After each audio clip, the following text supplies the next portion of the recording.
Thank you so much for coming along here this morning. I've got Katrina with me, Caitlin, and very importantly, Matthew, our candidate for the seat of Longman. I've been involved with medical cannabis for a very long time, being the leader of One Nation here in Queensland, and it's something dear to my heart and dear to young Katrina here. It keeps her alive. She uses whole plant medical cannabis to stay alive. There are over 100,000 people in this country who use illegal whole plant cannabis every single day of the week. And I put my job on the line for it with the Queensland government. But today we've got an announcement tonight that Matthew's going to talk to you about and his experiences with Caitlin and where he believes we should be going. So Matthew, without further ado, she's all yours, my friend. Thank you, Stephen. Thank you so many of you for showing up today, because this is a very important topic. And I was here on Sunday and I witnessed it with my own eyes when Caitlin had a fit. The medicinal cannabis was given to Caitlin, and within seconds her recovery was unprecedented. I've never seen anything like it in my life. It was a extremely scary thing to witness. As a father of a loving daughter, I would hate to see my daughter go through something like that, and for the thousands and thousands and thousands of kids across this country who are being denied this medicinal cannabis. So I pledge here today that if elected, I will be entering a private member's bill that we take the medicinal cannabis out of Category 8 and bring it into Category 4. And I'm going to sign that here now, and I'm going to call out on every single candidate in this election. I'm calling out on every single candidate in this election I'm daring them to come out and match this pledge, because it is a very, very, very important thing that we get through, so that young kids like Caitlin can have this life-changing medicine available. Would you like to say a few words? Yeah. Can we sign that first, because I think it's very, very official, and then we'll slip into it and the rest will be history. There we go. So this is a real pledge. Done. All yours. Okay, I'd like to know why Anastasia Palaszczuk and the rest of the Labor government is denying my daughter emergency back surgery and hip surgery. Back in August last year, the Labor government denied my daughter oxygen, where One Nation had to come forward to intervene to get my daughter back oxygen. Now, once again, the Labor government are denying my daughter emergency surgery.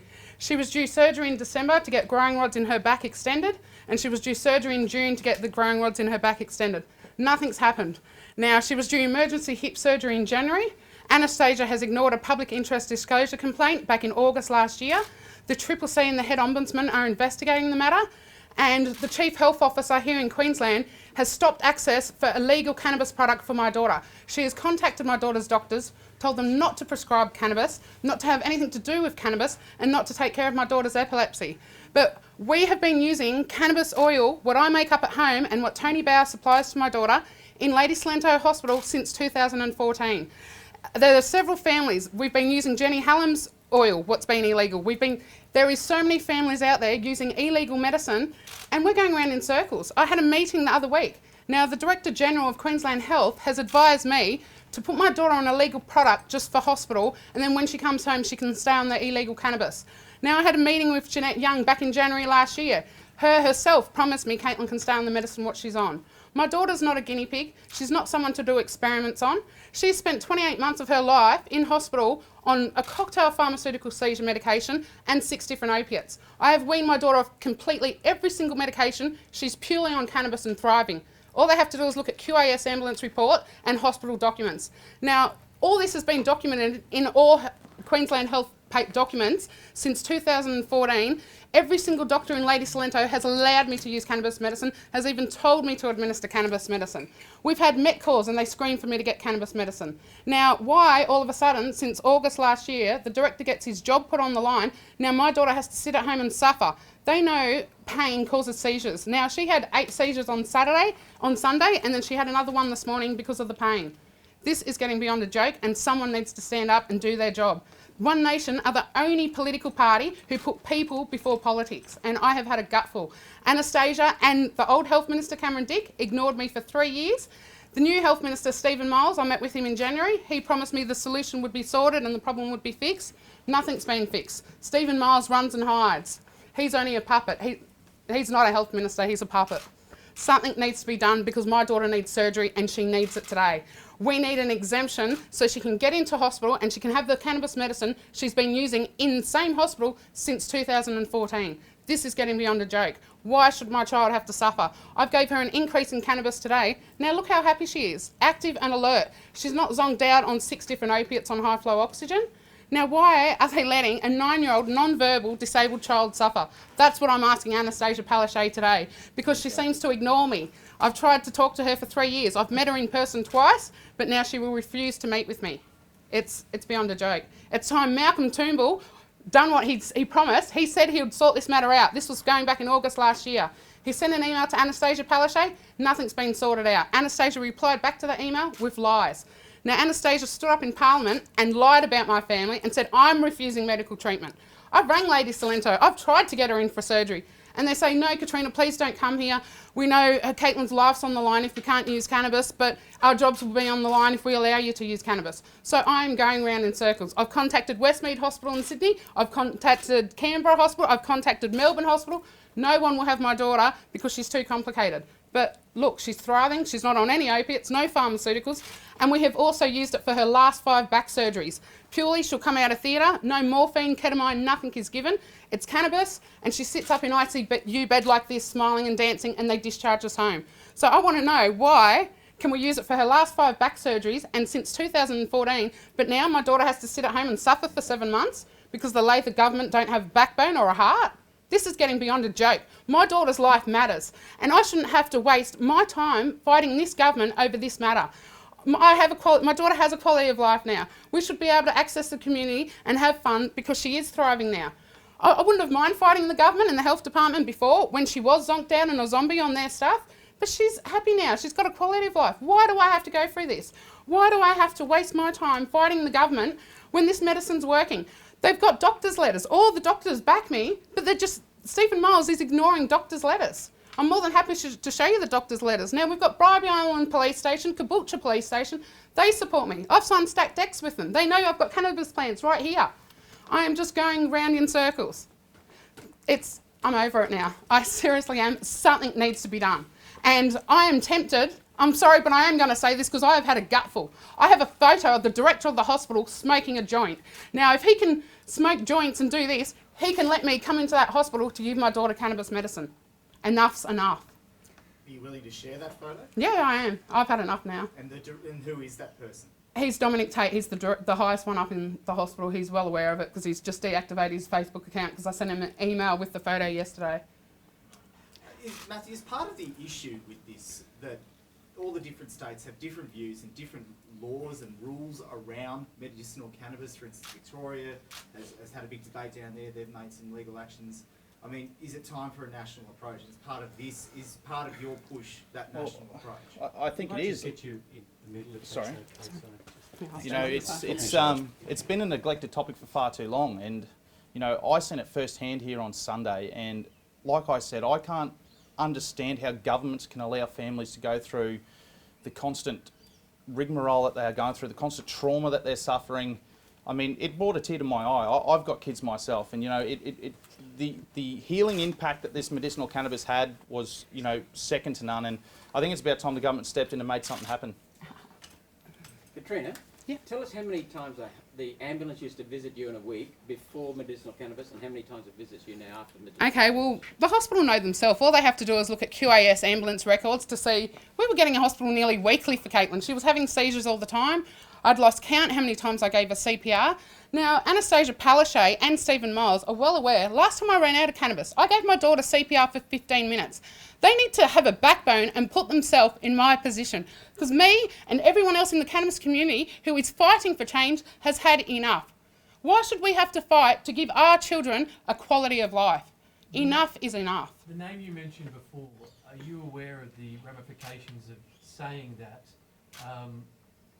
Do you repeat and double down on that, or do you want to back away from naming that person? Because the ramifications of what you said could potentially be huge, and I just want to make sure that... I do realise this, but they need to realise this is my daughter's life. They know every seizure is life-threatening. They've witnessed it themselves in this hospital. Now, over 150 doctors have allowed me to use this medicine in their hospital since 2014 and haven't mandatory reported it because they know I'm doing what's in my daughter's best interest. In following up that other question, what are you I want there to be change. I want an exemption made today. I want her to be booked in for surgery, or I will release the photo. Are you demanding this other person stand down because he's a hypocrite, because he's broken the law, because he's, not a man of his word?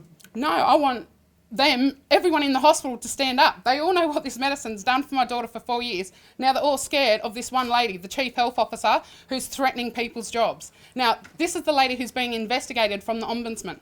She has rang my daughter's GP up, threatened her practice, made my daughter's GP go get legal advice, and told her not to have anything to do with the cannabis, the epilepsy, or prescribing of the cannabis. Matthew, I'll ask you about the cannabis if I can. Sure. Sorry. Are you concerned? Tell me about what you're trying to do, because you're taking it necessarily out of the doctor's hands and making it available for people to get at a chemist. Is that what you're doing? No, that's not. No. So we want doctors to be able to prescribe medicinal cannabis. We want chemists then to be able to give the medicinal cannabis through a prescription, and we want it put on the PBS. We think that this should be funded.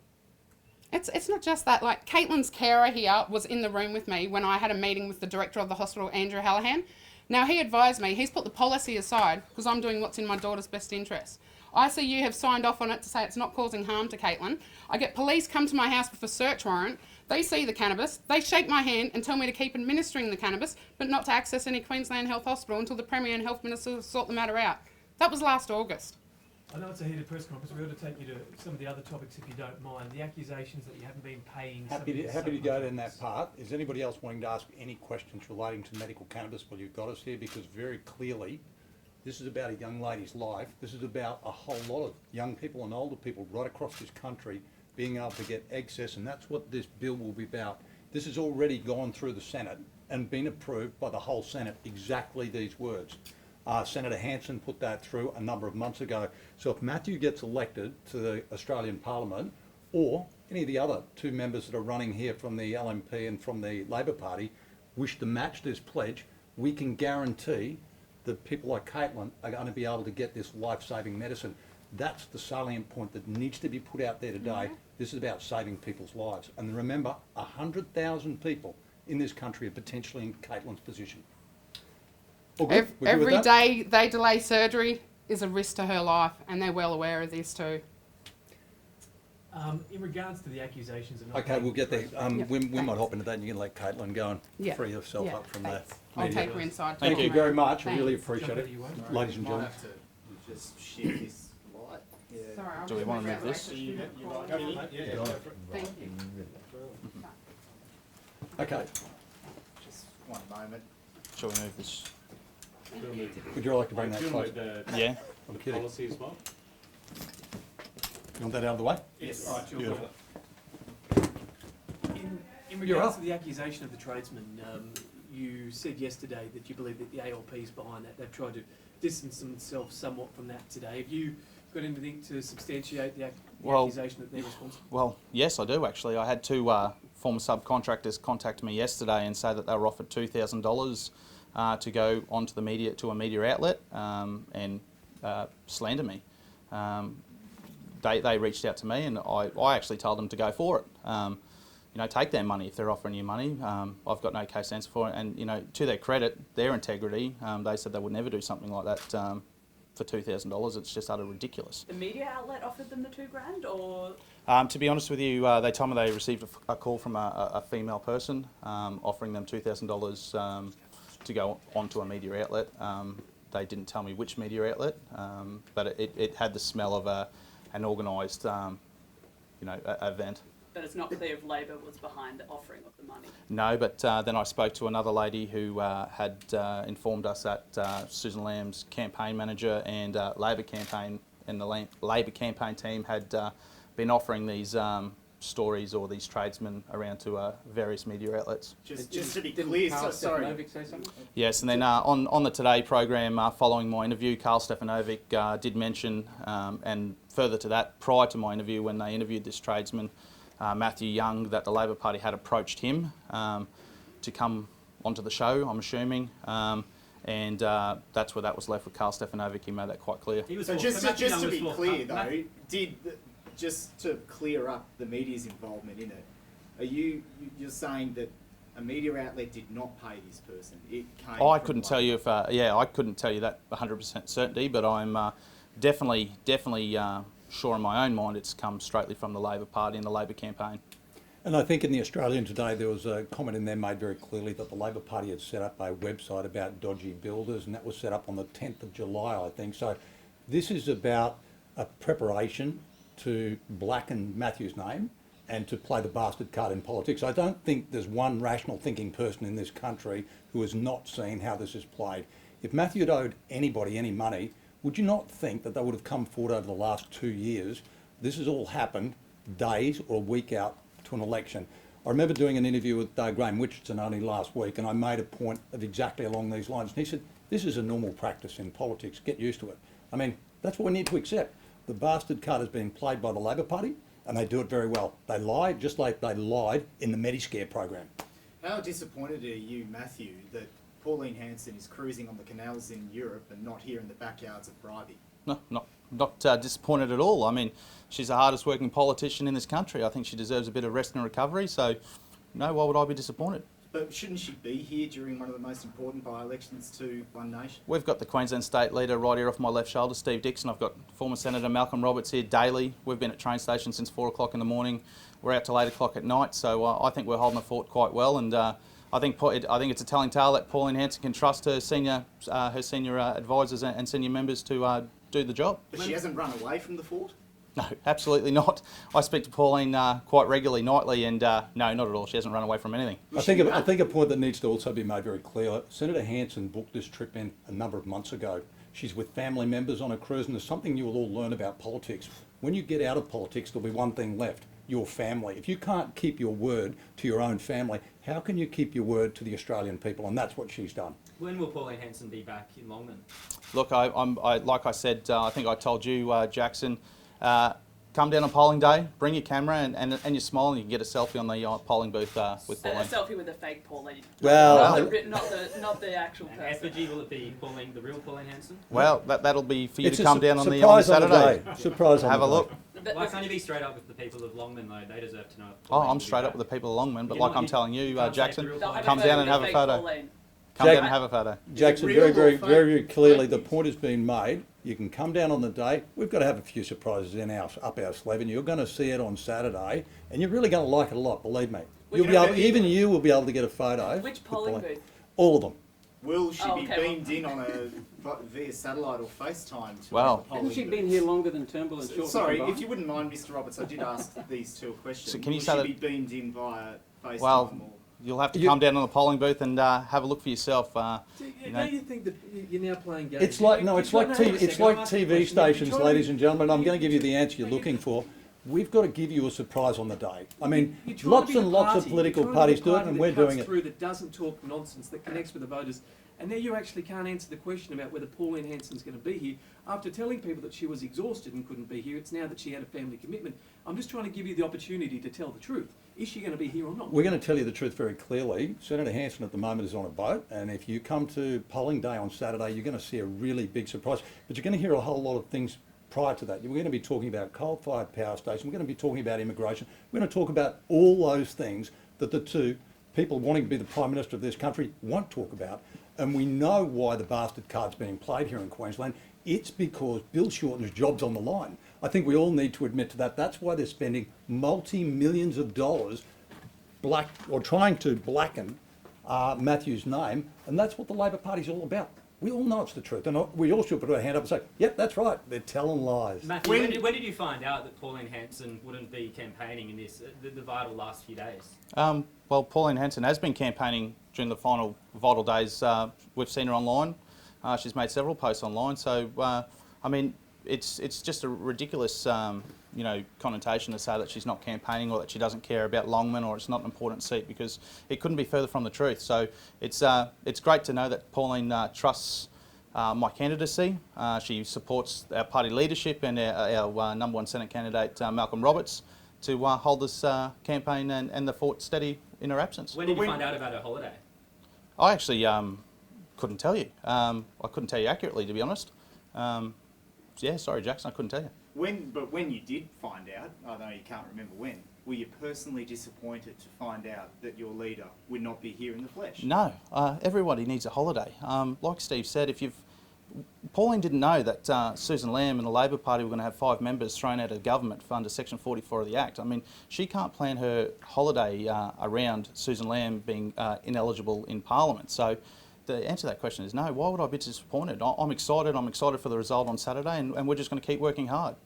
Do you believe you've lost votes, given these claims from tradies that you owe them money and that they've become so publicly aired in the last days of the by-election campaign? Look, I think the people of Longman can see the ironic set of circumstances here that 3 or 4 days out from an election I find out live on the Today Show about these tradesmen. No, to be accurate, we asked you about them the day before the Today Show. Who are you, sorry? Channel 10, we interviewed you outside the polling station. Oh yeah, you did. Yeah, so yeah, you did actually. Sorry, I'll correct that. You asked me about a particular. Sorry, it wasn't you yourself. Sorry, it was another lady.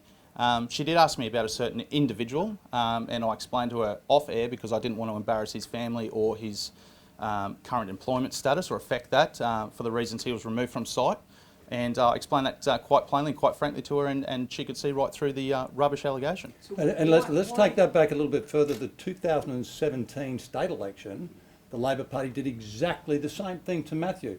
They threw it on the table then, and then there was this great hiatus, and then they picked up the bastard card and threw it back into the ring again just before a federal election. That demonstrates the sort of people that we're dealing with. Unethical, they can't tell the truth, and it's like the Mediscare. They just tell lies. I'm trying to give the opportunity to explain why they would come after you with this accusation.